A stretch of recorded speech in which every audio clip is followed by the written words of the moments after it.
Hey y'all, so today is Sunday, March 9th. It is so nice outside. It is about, I think the high today is going to be 60 degrees. There is no wind out here, which is totally opposite from yesterday. We had a ton of rain yesterday. It was cold. It was overcast and cloudy all day. So I wasn't able to get out and get some stuff done. But today in this video, I have just a hodgepodge of things that I need to get done. I need to go to Joann Fabrics. If you guys have followed along for some time at this point, you know that I always get my coconut liners for my hanging baskets at Joann Fabrics. I was looking online today to order them because I usually order them and then go pick them up curbside. I didn't realize that Joann's was going out of business. So I'm going to go to my local Joann store and hopefully they have some because I wasn't able to select them online. So I usually get those because they're just so much cheaper. They're $12.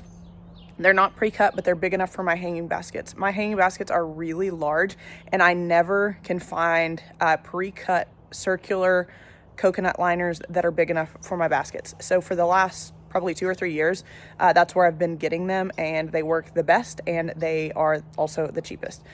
Second, I need to get some seeds that I've been soaking in the carriage house in some seedling containers to get those germinated. Those are coral vine, and I would urge you, if you, depending on where you live, coral vine can be invasive.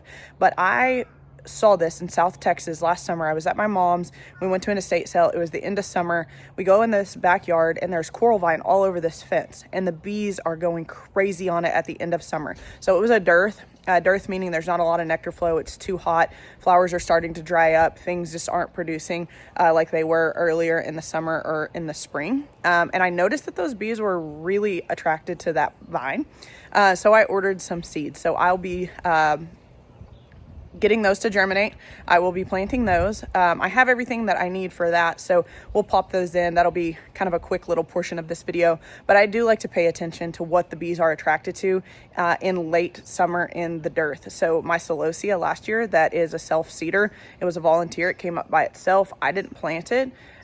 It sustained thousands of bees on a daily basis the entire end of summer. So I like to pay attention to that, and that's something I noticed when I was in South Texas, so I went ahead and ordered some of those seeds. I need to check my bee pest tray.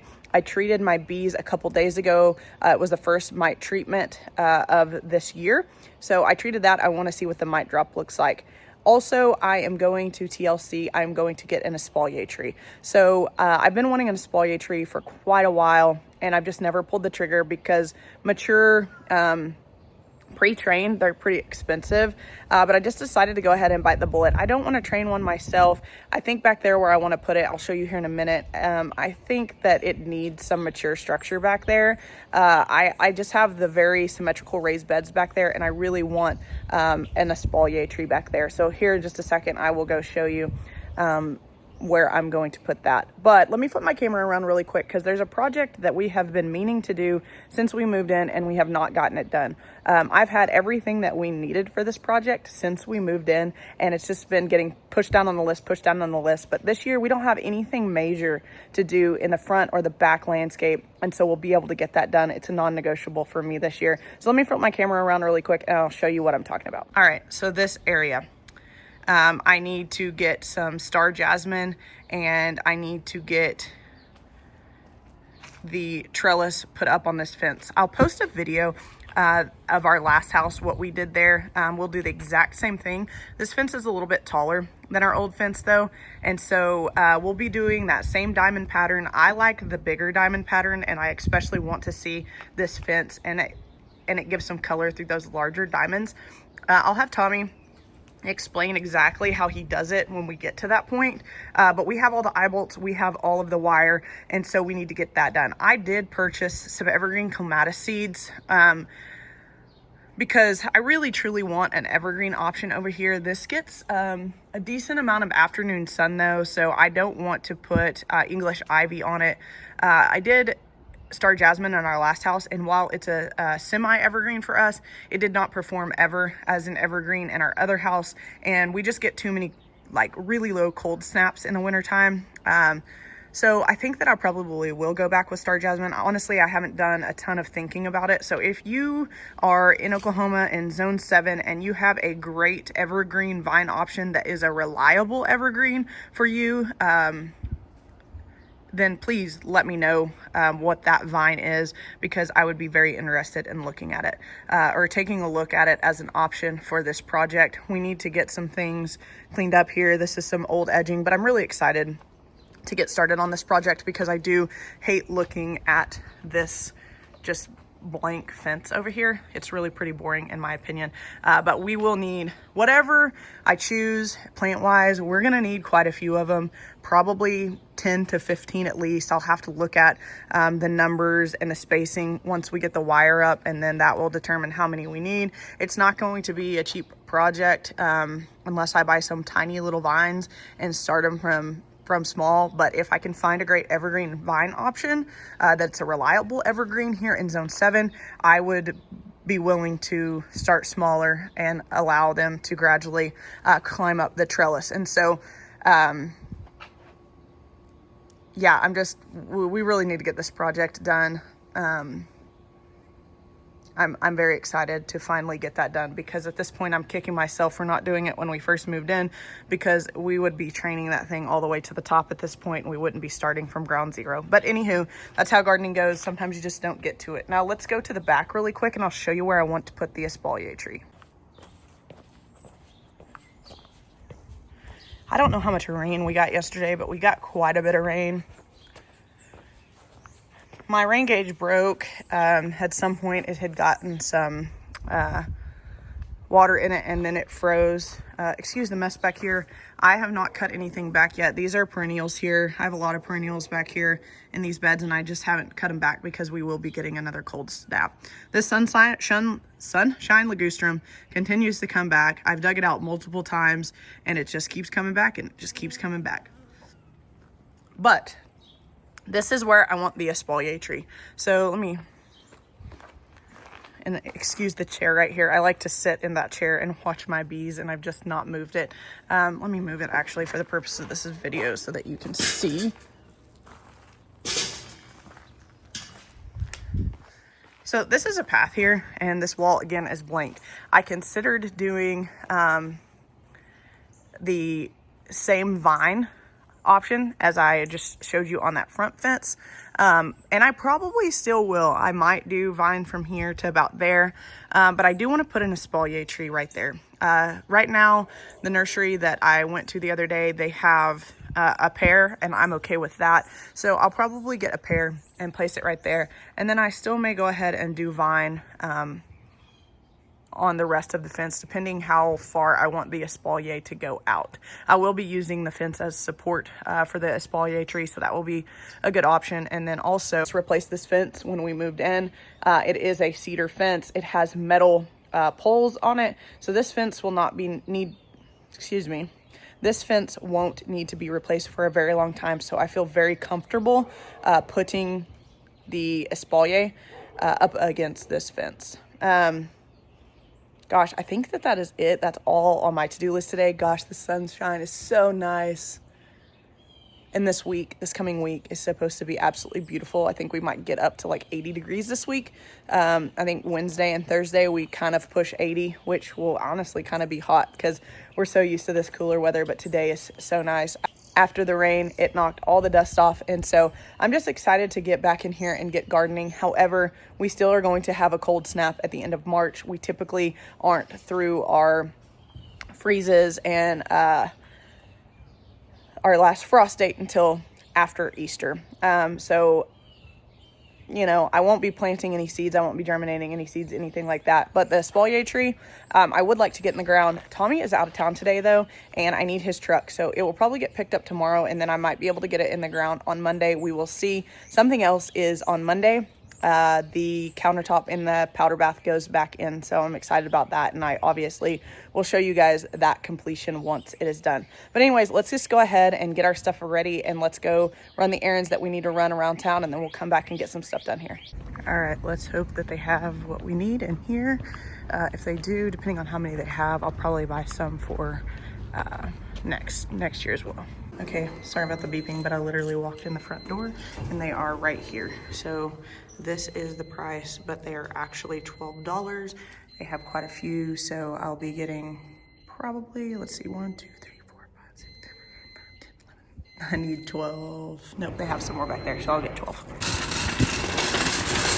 All right, that was quick and easy. On to the next option. I'm going to TLC. There's a TLC over here by where I'm at.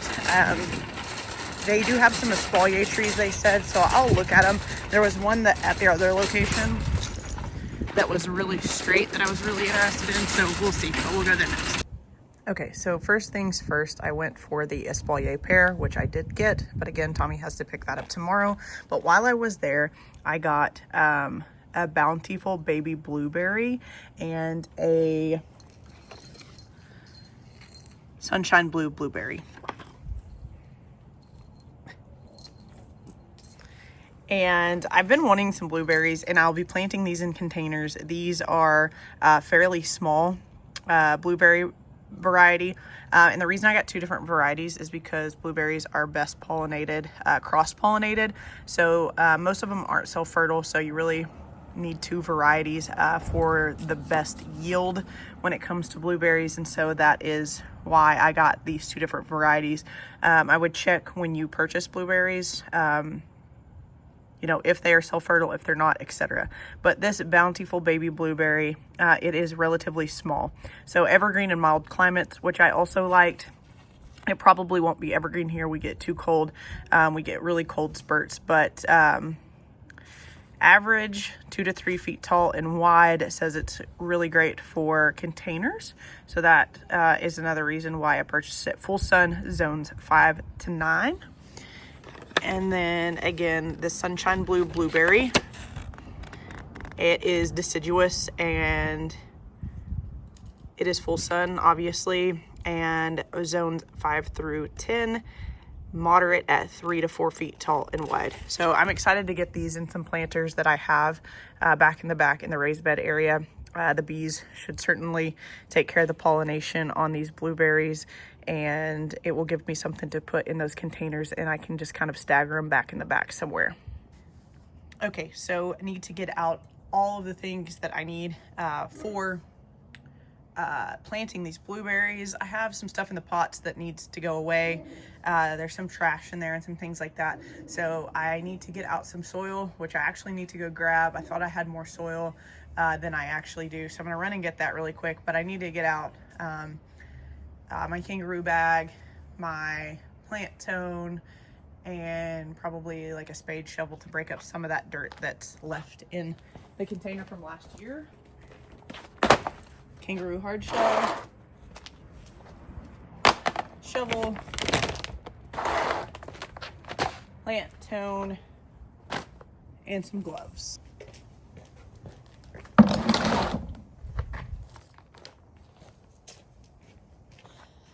Okay, so got some organic potting mix because obviously I am growing blueberries, which are food. I got a pot over here. You can see because I totally forgot that I planted a cone boxwood in my other matching pot from the back. I planted that boxwood up front. So I went back there and I was like, where's my other pot? I planted it last year and I just was like, I was about to call Tommy and say, where's my other pot? Then I went up and looked and I was like, oh my gosh, totally forgot that I used that pot for that cone shaped boxwood. So anyways, for the time being, until I can find 2 new matching pots for the blueberries, one will go in this and one will go in the other in the back. So let's just go ahead and take the blueberries and everything else into the back and get these blueberries planted.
accidentally grabbed Tommy's gloves out of the garage, so I am going to scrap those for a second while I plant this. I will use the gloves to get some stuff out of that, but I'm going to plant the beautiful, bountiful baby blueberry in this pot.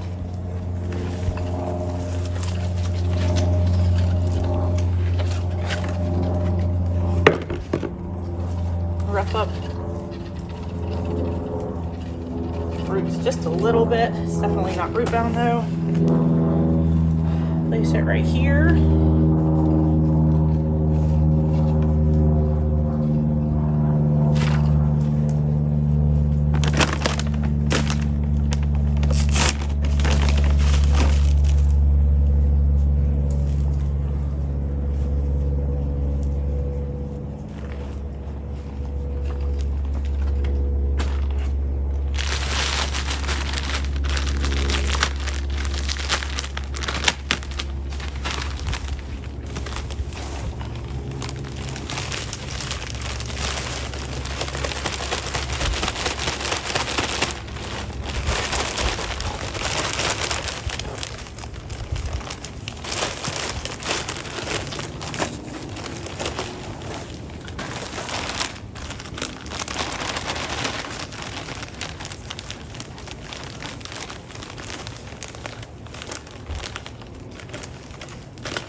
Okay, now this planter needs to be cleaned out.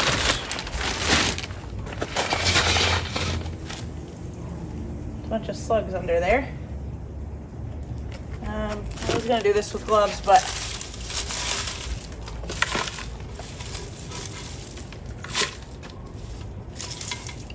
I don't care so much about the leaves, but there are some rocks and some stones that I've just thrown in here, kind of been passing as I'm walking out of here over the last year or so. So I want to get the rocks out of here.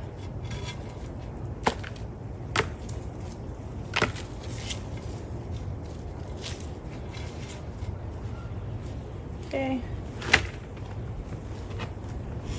But this is the Sunshine Blue Blueberry.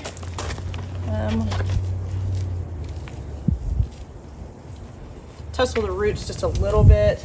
This one's a little bit more root bound. On the bottom here, and here, a little bit high.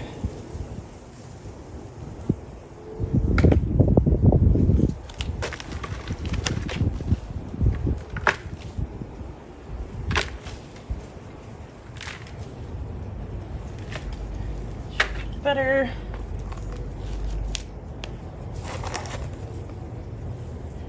Here we go.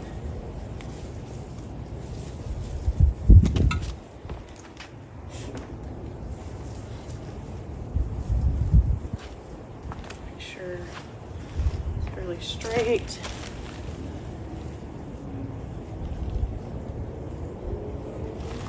Pretty good there.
Honestly, I didn't really need my kangaroo bag, but I'll take my trash in it. That way I can make fewer trips.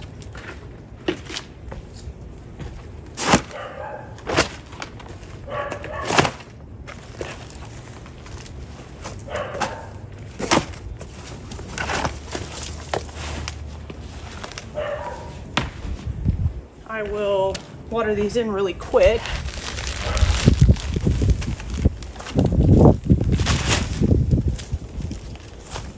Take off the tags.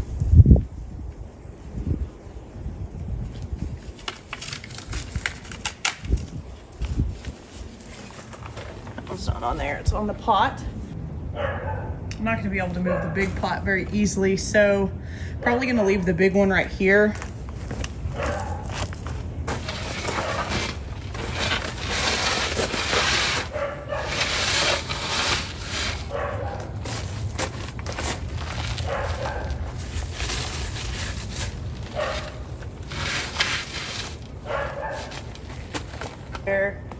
This bee is not very happy that I'm over by its hive. As the colony size grows, they are really starting to pay way more attention to me when I'm over here by their hive. But just because they're paying attention to me doesn't mean that they're necessarily going to sting me. So like that one just left. So yeah, I think I'll leave this one here. And then I'm gonna put this one here for now because this does get a lot of morning sun, and then there's afternoon shade over here.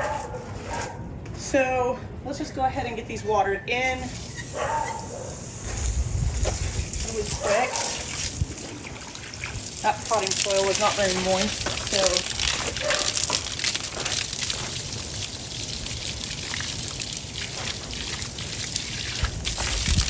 give it a second to let it soak in and re-water it.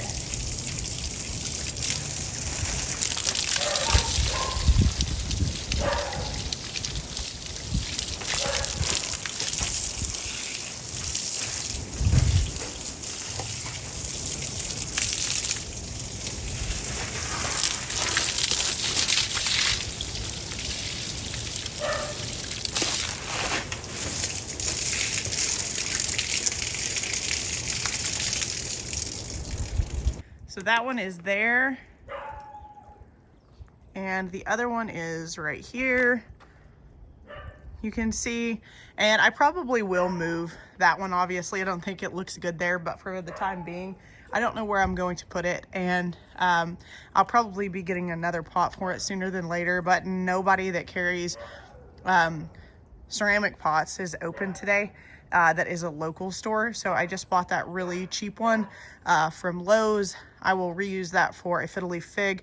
I like my fiddle leaf figs in those plastic containers like that, only because it's easier for me to move in and out in the wintertime.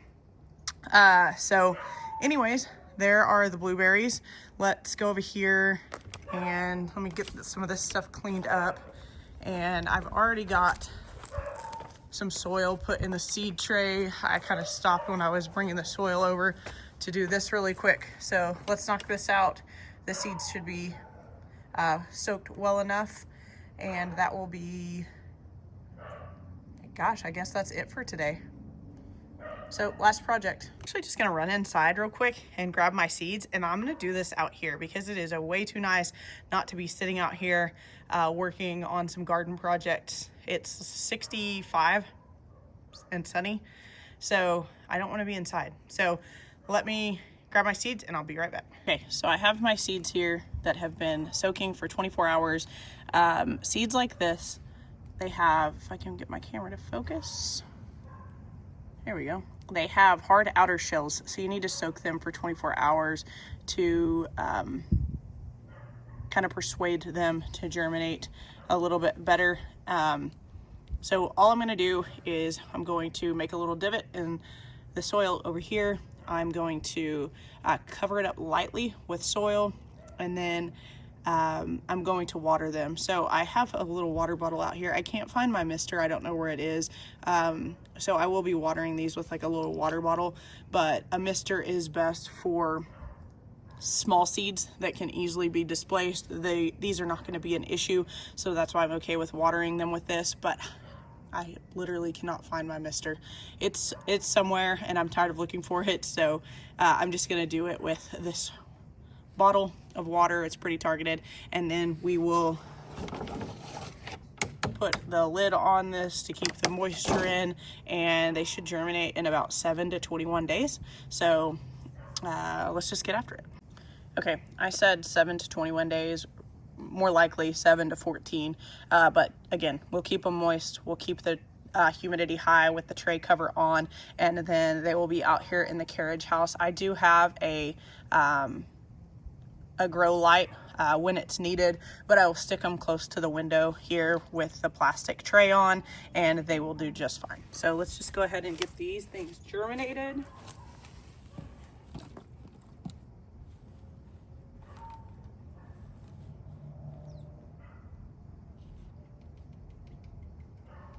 Didn't mean to press that hard.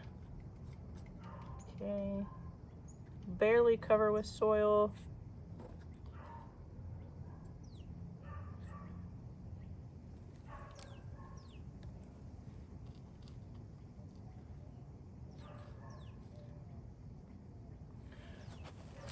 Again, coral vine can be invasive in some areas, so I would certainly check your area before you plant these into the ground.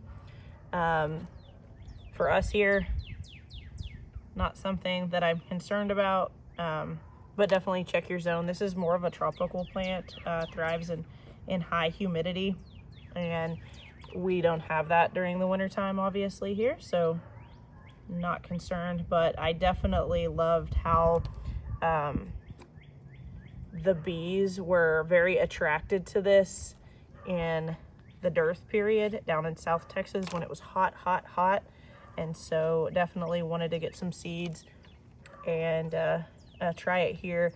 I certainly like plants that have seeds that are large like this. Other seeds that you would want to soak prior to planting are gonna be like coral vine seeds, anything with a hard outer shell, nasturtium typically, sweet pea seeds, things like that.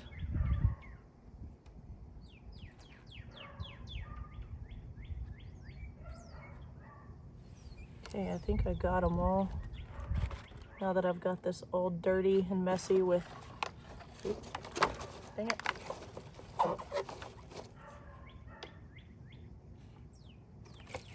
All right, so now I forgot where I ended, maybe like right here. But anyways, we're gonna wet all of these cells.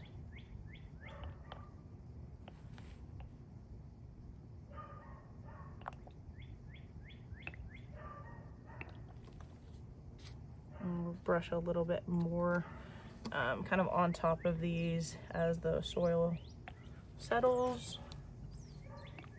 If the seed is exposed, like this one right here, press it down just a bit.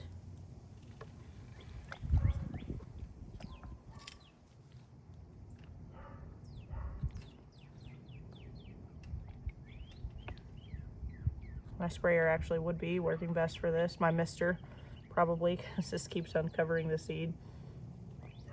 I stand corrected there.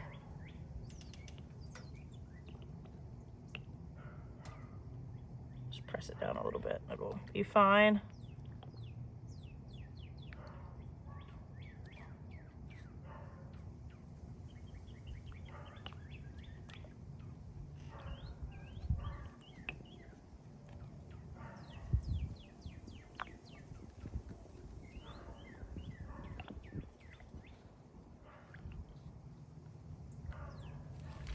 I'll be checking on these on a daily basis to make sure that they are moist. I will get Tommy to see if he can tell me where my mister is, and that will make this job a lot easier. Just gonna go through here, soak these really quick so that I can then throw a little bit of soil on top of the ones that are a little bit shallow.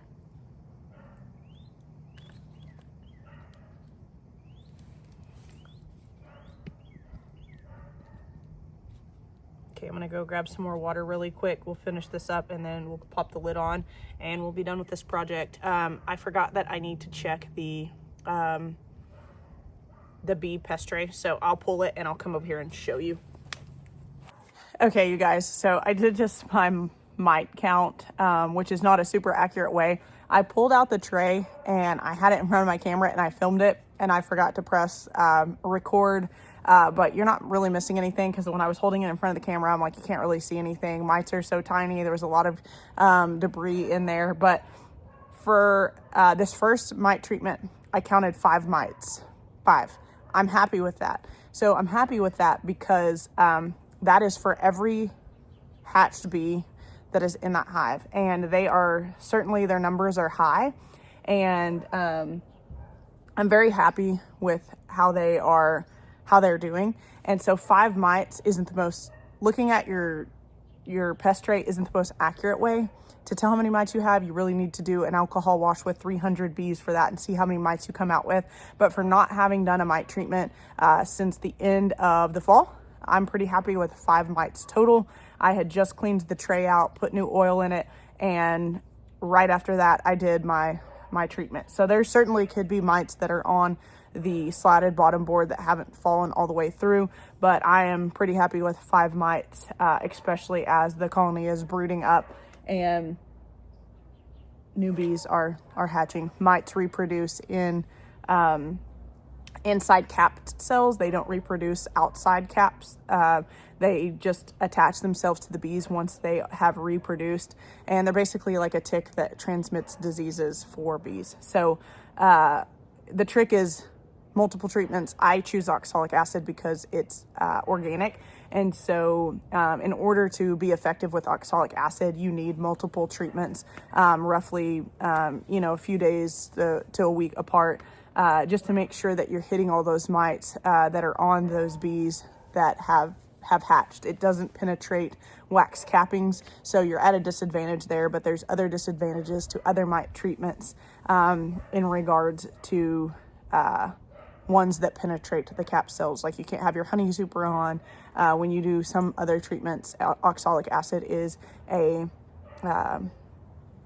treatment that is approved with your honey super on, so I do like that, and obviously it's organic. So I did that all last year. My bees did really well, so I'm going to keep on with oxalic acid.